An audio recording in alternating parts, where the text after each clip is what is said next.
Icon star Allu Arjun వివాదం ఇప్పట్లో ముగిసేలా లేదు. తాజాగా AP deputy CM Pawan Kalyan స్పందించారు. అయితే ఆయన స్పందన చాలా కీలకం.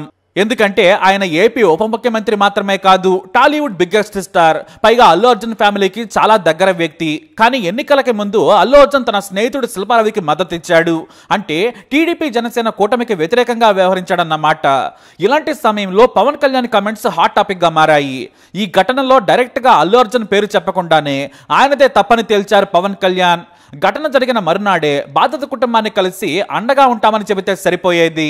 ఆ తర్వాత ఈ ఘటనపై చిన్న సారీ చెబితే అంతా సర్దుకునేది. కానీ గోటితో పోయేదాన్ని గొడ్డల వరకు తెచ్చారని పవన్ కళ్యాణ్ కాస్త అసంతృప్తిగానే చెప్పారు. అంతేకాదు పవన్ కళ్యాణ్ ఓ విషయంలో సీరియస్ కూడా అయ్యారు.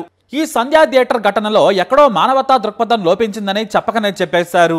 అంటే అల్లు అర్జున్కు కానీ అల్లు అరవింద్కు కానీ ఇటు దర్శక నిర్మాతలు కూడా మానవత్వం లేకుండా వ్యవహరించారని చెప్పారు పవన్ కళ్యాణ్. రేవతి ఇంటికెళ్లి భరోసా ఇచ్చి ఉంటే బాగుండేది, వెంటనే పరామర్శించకపోవడం వల్లే ప్రజల్లో ఆగ్రహం వచ్చిందని పవన్ గుర్తించారు. అంటే టాలీవుడ్ పై జనం ఆగ్రహంగా ఉన్నారని ఆయన చెప్పకనే చెప్పారు. ఈ విషయంలో రెండు తప్పులను లేవనెత్తారు పవన్ కళ్యాణ్. ఒకటి, అల్లు అర్జున్ డైరెక్ట్ గా కారణం కాకపోయినా ఆయన కారణంగానే రేవతి చనిపోయింది. ఇక రెండవది, మానవీయ కోణం లోపించింది. అంటే మానవత్వం చూపించలేదని అల్లు అర్జున్ చేసిన తప్పులను ఎత్తి చూపారు పవన్ కళ్యాణ్. అంతేకాకుండా తెర వెనుక తెర ముందు ఏం జరిగిందో నాకు తెలియదు, కానీ చట్టం ముందు అందరూ సమానమే, పోలీసులను తప్పుపట్టడానికి ఏమీ లేదు, వాళ్ళు ఎంతసేపు భద్రత గురించి ఆలోచిస్తారు. థియేటర్ స్టాఫ్ అల్లు అర్జున్కు చెప్పి ఉంటే బాగుండేది, ఆయనకు ముందు చెబితే ఈ వివాదం ఇంత పెద్దదయ్యేది కాదు, పోనీ సీట్లో కూర్చున్నాక చెప్పినా తీసుకెళ్ళుంటే ఇలా విషయం పెద్దదయ్యేది కాదని పవన్ కామెంట్ చేశారు. ఇక ప్రభుత్వం తీరును, సీఎం రేవంత్ రెడ్డి వ్యవహరించిన తీరును కూడా పవన్ కళ్యాణ్ సమర్థించారు. కేవలం సీఎం పేరు మర్చిపోవడం వల్లే కేసు పెట్టారనేది నేను ఒప్పుకోను. కింది స్థాయి నుంచి గొప్ప నాయకుడిగా ఎదిగారు రేవంత్ రెడ్డి. ఒకప్పుడు ఏపీ ప్రభుత్వం వ్యవహరించినట్లుగా సినిమా పరిశ్రమను రేవంత్ రెడ్డి అవమానించలేదు. బెనిఫిట్ షోలకు అనుమతించారు. పుష్పకి కూడా టికెట్ రేట్లు పెంచుకునేందుకు అవకాశం ఇచ్చారు. అందువల్లే భారీ వసూళ్లొచ్చాయి. మొదటి నుంచి టాలీవుడ్ కు సీఎం రేవంత్ రెడ్డి సహకరిస్తూనే ఉన్నారు. కాబట్టి సీఎం రేవంత్ రెడ్డి చాలా పద్ధతిగా వ్యవహరించారని పవన్ కళ్యాణ్ చాలా క్లియర్ గా తెలంగాణ సర్కారును సమర్థించారు. అయితే ఇక్కడ మెగా ఫ్యాన్స్ కి, పవర్ స్టార్ అభిమానులకు మాత్రమే కాదు, అల్లు అర్జున్ ఫ్యాన్స్ కి కూడా ఓ క్లారిటీ వచ్చింది. అదేమంటే, జైలుకు వెళ్లిన అల్లు అర్జున్ కు అండగా రంగంలోకి దిగిన పవన్ అంటూ కొంతమంది అభిమానులు తెగ ఓదరగొట్టారు. ఎంతలా అంటే అల్లుడి కోసం వస్తున్నారంటూ కూడా నోటికొచ్చినట్లు కమెంట్లు, స్టోరీలు పెట్టి నానా కంపు చేసేశారు. కానీ ఆయన హైదరాబాద్కు వచ్చిన పని వేరు. ఆ వెంటనే అల్లు అర్జున్ కలవకుండానే వెళ్లిపోయారు. దీంతో కంగుతున్నారు. ఇప్పుడు కూడా అల్లు అర్జున్దే తప్పని తేల్చేశారు. రేవంత్ సర్కారును వెనకేసుకొచ్చారు. ఎంతలా అంటే బాధ్యతాయుతమైన సీఎంగా రేవంత్ని వ్యవహరించారు. బాధితురాలి పక్షాన నిలబడటం ప్రభుత్వం బాధ్యత, అదే ఆయన చేశారు. ఇక అరెస్ట్ అంటారా? నిజంగా రేవంత్ రెడ్డి స్థానంలో అల్లు అర్జున్ ఉన్నా అదే పని చేస్తారు. కాబట్టి అల్లు అర్జున్ అరెస్ట్ సరైందనని ఒక్క మాటలో తేల్చిపారేశారు పవన్ కళ్యాణ్. పవన్ కళ్యాణ్ మాటలతో మొత్తం పరిశ్రమ గొంతులో పచ్చి వెలక్కాయ పడ్డట్టయింది. ఎందుకంటే అల్లు అర్జున్ బెయిల్ మీద ఇంటికి రాగానే వందల మంది క్యూ కట్టారు. ఆ తర్వాత తెలంగాణ సీఎం రేవంత్ రెడ్డి అసెంబ్లీలో హీరోలను, పరిశ్రమను కడిగి పారేశారు. ఇక ముఖ్యమంత్రిని ప్రసన్నం చేసుకునేందుకు సినిమా పెద్దలు గంటల పాటు వెయిట్ చేసి తాము కూడా ఈ విషయంలో బాధపడ్డామని చెప్పక తప్పలేదు. అంతేకాదు మొత్తం పరిశ్రమను కూడా రేవంత్ రెడ్డి ఏకేశారు. ఇలాంటి సమయంలో పవన్ కళ్యాణ్ తమకు మద్దతుగా ఓ మాట మాట్లాడితే బాగుంటుంది అనుకున్నారు. కానీ ఒక రాజకీయ నేతగానే కాదు, కామన్ మ్యాన్ లా న్యాయంగా మాట్లాడారు పవన్ కళ్యాణ్. తాను కూడా బాధితురాలి వైపే ఉంటాను, తప్పెవరిది అన్నది కాదు, ఓ ప్రాణం పోయింది, కాబట్టి బాధితురాలి పక్షాన ఉన్న రేవంత్ రెడ్డికి ఆయన మద్దతు తెలిపారు. ప్రభుత్వం చేయాల్సిన పని కూడా అదే. అయితే ముందు అల్లు అర్జున్ది తప్పని చెప్పినా కూడా తన వల్ల ఒక ప్రాణం పోవటం ఆయనకు కూడా బాధించి ఉంటుంది. తనకు ముందు తెలియదని చెప్పాడు. బహుశా ఆ అరుపుల్లో అర్జున్కి వినిపించలేదేమో. బాధితులను కలిసేందుకు ఎవరో ఒకరు వెళ్లి కలిసి వెంటనే న్యాయం చేసి ఉంటే ఈ రచ్చ జరిగేది కాదు. మామూలుగా సినిమా హీరోలు తన సినిమా గురించి ప్రేక్షకులు ఏమనుకుంటున్నారనే ఆత్రత ఉంటుంది.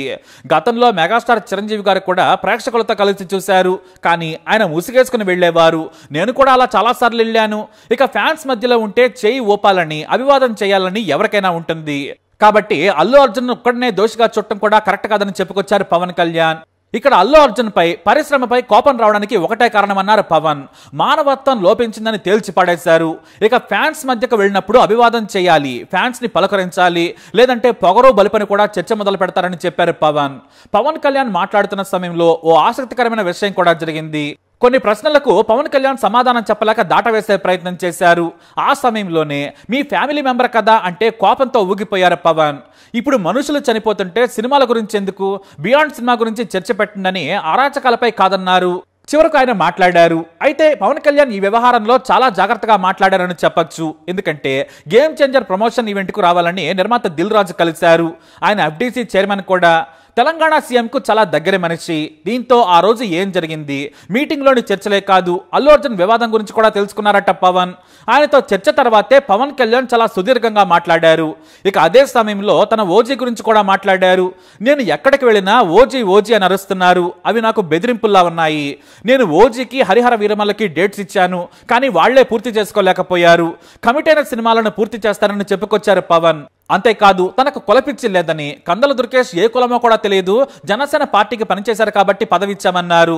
ఇక తన సోదరుడు నాగబాబు పార్టీ కోసం నేనెంత కష్టపడ్డానో తను కూడా అంతే కష్టపడ్డాడు. ఒకసారి రాజ్యసభ సీటు కూడా వదులుకున్నారు. అందుకే ఈసారి ఎమ్మెల్సీ చేద్దామనుకుంటున్నాం, ఆ తర్వాత మంత్రి పదవి అన్నారు ఆయన. అంటే మంత్రి పదవి ఇస్తామని పరోక్షంగా చెప్పకనే చెప్పేశారు పవన్ కళ్యాణ్. మొత్తం మీద పవన్ కళ్యాణ్ మాట్లాడిన తర్వాత అల్లు కుటుంబం మెగా ఫ్యామిలీ మధ్య దూరం తగ్గలేదని అర్థమవుతోంది. అల్లు అర్జున్ ని అరెస్ట్ చేయగానే చిరంజీవి తన షూటింగ్స్ ని క్యాన్సిల్ చేసుకుని మరీ వెళ్లారు. నాగబాబు కూడా వచ్చి అల్లు కుటుంబ సభ్యులతో మాట్లాడి వెళ్లారు. ఇటు పవన్ కూడా వస్తున్నాడని, అల్లు మెగా ఫ్యామిలీ కలిసిపోయిందని కూడా టాలీవుడ్ లో కమెంట్స్ మొదలయ్యాయి. కానీ పవన్ మాత్రం ఎవరిని కలవకుండానే వెళ్లిపోయారు. వాస్తవానికి పవన్ కళ్యాణ్ ఇప్పుడు డిప్యూటీ సీఎం. ఆయనే అల్లు అర్జున్ ని కలవాలి, అంతేకాని ఆయన హోదాను పక్కన పెట్టి కలిసేంత చనువు మాత్రం లేదని చెప్పాలి. మరి ఏం జరిగిందో ఏమో కానీ పవన్ కళ్యాణ్ మొదటి నుంచి అల్లు కుటుంబానికి దూరంగానే ఉంటూ వచ్చారు. ఇక తాజాగా తెలంగాణ సీఎం రేవంత్ రెడ్డితో సమావేశానికి మెగా ఫ్యామిలీ నుంచి చిరంజీవి వెళ్లాల్సింది. కానీ కేవలం అల్లు అర్జున్ వివాదం కారణంగానే హాజరు కాలేదనే సమాచారం కూడా ఉంది. మనకు సంబంధం లేని విషయంలో ఎందుకు కలవాలి, సినీ పరిశ్రమ కష్టాలైతే వెళ్లొచ్చు, కానీ సీఎం కోపంగా ఉన్న విషయంలో జోక్యం చేసుకుని ఎందుకు వెళ్ళమని చిరంజీవి ఆగిపోయారు. లేదంటే కనీసం నాగబాబునైనా వెళ్లేవారు. మొత్తానికి అల్లు అర్జున్ వివాదానికి ఎంత దూరంగా ఉంటే అంత మంచిదని చిరంజీవి పవన్ కళ్యాణ్ భావించారట. అలాగే పవన్ కళ్యాణ్ కూడా ఇప్పుడు డిప్యూటీ సీఎం హోదాలో అల్లు అర్జున్దే తప్పు, తెలంగాణ సీఎం బాధితురాలి పక్షాన ఉన్నారు, అది ప్రభుత్వం బాధ్యత అని తేల్చేశారు. ఇక ఏపీలో టికెట్ల రేట్ల పెంపు, బెనిఫిట్ షోల గురించి ఆయన మాట్లాడేందుకు ఆసక్తి చూపించలేదు. తెలంగాణలో వాటిపై నిషేధం ఉంది. ఇక్కడ ప్రభుత్వం అందరితో చర్చించి ఒక నిర్ణయం తీసుకుంటుందన్నారు పవన్. అంటే అల్లు అర్జున్ కారణంగా మొత్తం సినిమా పరిశ్రమ నష్టపోయిందని కూడా పవన్ కళ్యాణ్ పరోక్షంగా చెప్పారు. ముందు రేవంత్ రెడ్డి కూడా అన్నింటికి అనుమతించారు, ఈ వివాదం తర్వాత ఇవ్వడం లేదని చెప్పారంటే దాని అర్థం అదే. మొత్తానికి అల్లు కుటుంబం ఇప్పుడు పరిశ్రమలో ఏకాకయ్యే పరిస్థితికి వచ్చింది. ఇటు తెలంగాణ సర్కారుతో సఖ్యత లేక, ఏపీ ప్రభుత్వంతోనూ సరిగా లేక రెండింటికి చెడ్డ రేవడైంది. అలాగే అల్లు ఫ్యామిలీని ప్రస్తుతానికి ఇండస్ట్రీ కూడా పక్కన పెట్టింది. ఇక ముందు ముందు ఏం జరగనుందో మరి ఈ వీడియో అప్డేట్స్ కోసం మై ఛానల్ ఫాలో అవ్వండి. అలాగే మీ అభిప్రాయాన్ని కూడా తప్పకుండా కమెంట్ ద్వారా తెలియజేయండి. అలాంటి ఈవినింగ్ ఏంటంటే ఒక కుటుంబంలో చాలా బాధాకరం. దీనికి ఏమి చేసి ఉండాల్సిందంటే, గోటుతో పోయేది గొడ్డలతో అంటే ఆ ముందే నెక్స్ట్ డే వాళ్ళ ఇంటికి వెళ్ళిపోయి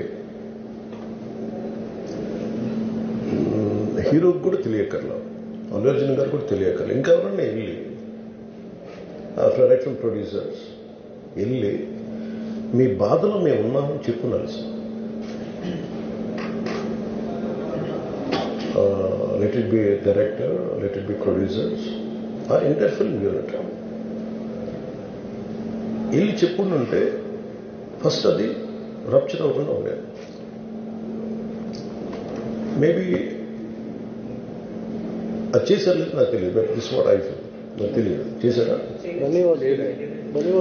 అది. అలా మనం అలా కాదు, అలా దీన్ని చిన్నగా చేయకూడదు. ఒకసారి ఏమైపోతుంటే మనం తిట్లు తినాలి. ఒకసారి ఇలాంటి సిచ్యువేషన్లో నేను it's not that I had never faced it, I also had faced it. చనిపోలేదు కానీ నలిగిపోతుంటాను. నేనే చాలాసార్లు జర్నలిస్ట్ నలిపి నేను పక్కన నవ్వుతాను. ఒకసారి పోలీసులు నలిగిపోతాను, నన్ను గార్డ్ చేయడానికి వచ్చిన పోలీసు అధికారులు నలిగిపోతాం అంటే నేను పక్కన లాగుతాను ఒకసారి. అంటే అది ఇన్స్టింక్ట్ రియాక్షన్ మనకు ఉన్నాను. ఒకసారి నేను వస్తున్నానని చెప్పి తీగలకి మన పోస్టులు కడతాం, చచ్చిపోతారు. So what my concern is నేను వెళ్ళి వాళ్ళ ఇంటికి వెళ్ళి పరామర్శించాను. అది లోపించింది. అది ప్రొడ్యూసర్స్ కానీ డైరెక్టర్ కానీ ఎవరైతే ఇట్ కుడ్ బి సమ్మెకి ఒకసారి ఆ మూమెంట్ ఎందుకు చెప్పకపోవడం ఉండొచ్చు హీరోకి, దట్స్ ఫైన్. కానీ ఇంతమంది మనుషులు మేము వచ్చి ఇంత కన్సర్న్తో ఉన్నాం, we feel sorry for that, అది చెప్పుండి ఉంటే బాగుండేది. అది నాకు అనిపించిన అబ్జర్వేషన్. రెండు,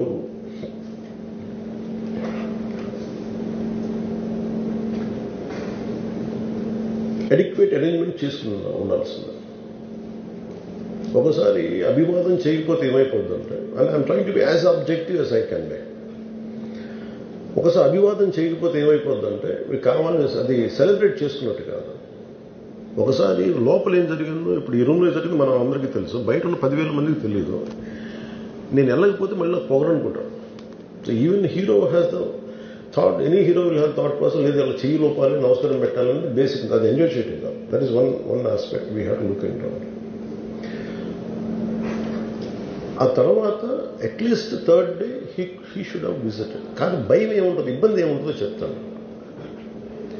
చాలా బరువు మనసుకి, మన వల్ల చనిపోయారంటే ఒక బరువు ఉంటుంది. అది ఆ ఒక్క బరువుని ఎవరన్నా వెళ్ళి హ్యాండిల్ చేసి, దానికి ఒకసారి ఏమవుతుంది, 10 మంది వెళ్ళాలి.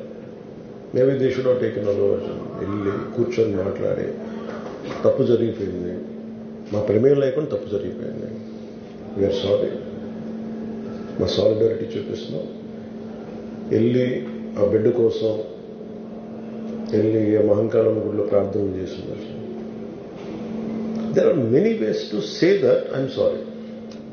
దో నా తప్పు లేదు, కానీ నేనున్న పరిస్థితులు నా ద్వారా జరిగింది కాబట్టి ఇది వాళ్ళ టీం చేసి ఉండాల్సింది, the producers. And also because మీరు బ్లేమింగ్ వన్ యాక్ట్, ఒక హీరోని బ్లేమ్ చేయడం రైట్ కాదు. ఇది ఒక సినిమాని ఒక టీమ్గా తీసినప్పుడు సమస్యను కూడా టీమ్గానే తీసుకోవాలి. కానీ ఇక్కడ సమస్య ఏం చేశారంటే మొత్తం హీరో మీద పెట్టేశారు అండ్ ఒంటరి వ్యక్తిని చేశారు. అది నాకు కరెక్ట్ అనిపించలేదు. That is one aspect. ఆ తర్వాత జరిగిన consequences no one has guided them well.